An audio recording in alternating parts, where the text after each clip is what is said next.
देखो, ट्रोल करना तो हर किसी को आता है, बट जिस तरीके से ये वाला ट्रोल हुआ है ना भाई साहब, इसका कोई जवाब ही नहीं है। अब राघव चड्ढा की बात लीजिए, इन पर कोई कैसे भरोसा कर रहा है मुझे समझ में नहीं आ रहा है।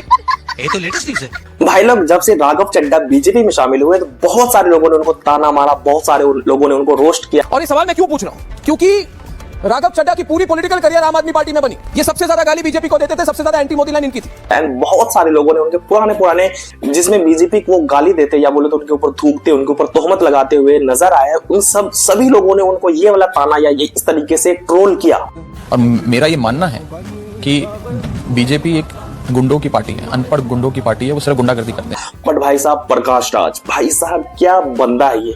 मतलब कि आप लोग उन सभी ट्रोल्स को एक जगह पे रख दो, एंड प्रकाश राज ने जिस तरीके से राघव चड्ढा को ट्रोल किया भाई साहब, आप सोच भी नहीं सकते। कब हो गया ये? कब हुआ कब? अब ये वाला फोटो देखो, आप समझ जाओगे भाई कोई बंदा इतने मजेदार तरीके से किसी नेता को कैसे ट्रोल कर सकता है। भाई क्या लिखा है प्रकाश राज ने, मतलब कि मजा आ गया। अगर आप इंग्लिश नहीं पढ़ सकते तो आप हिंदी में देख लो क्या लिखा गया है। भाई साहब, इसे बोलते हैं असल में ट्रोल करना। ये बड़ी अच्छी बात कही है। बाकी तो भाई राघव चड्ढा, आपके तो घोड़े खुल गए हैं। मतलब कि अब आपके इसी तरीके से घोड़े खुलते रहेंगे।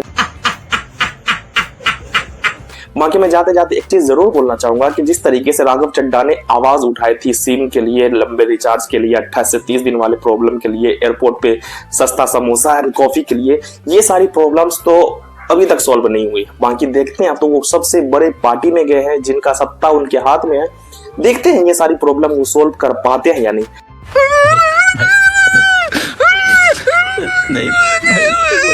एंड अगर करते हैं तो मैं सच में मान जाऊंगा राघव चड्ढा एक सच्चे एंड दिल से अच्छे ईमानदार नेता है।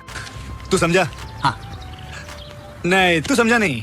बाकी उसके अलावा अगर नहीं हुआ तो फिर सोच लेना, मोदी है तो सब मुमकिन है। न्यायेन राज्यम लवणेन भोज्यम।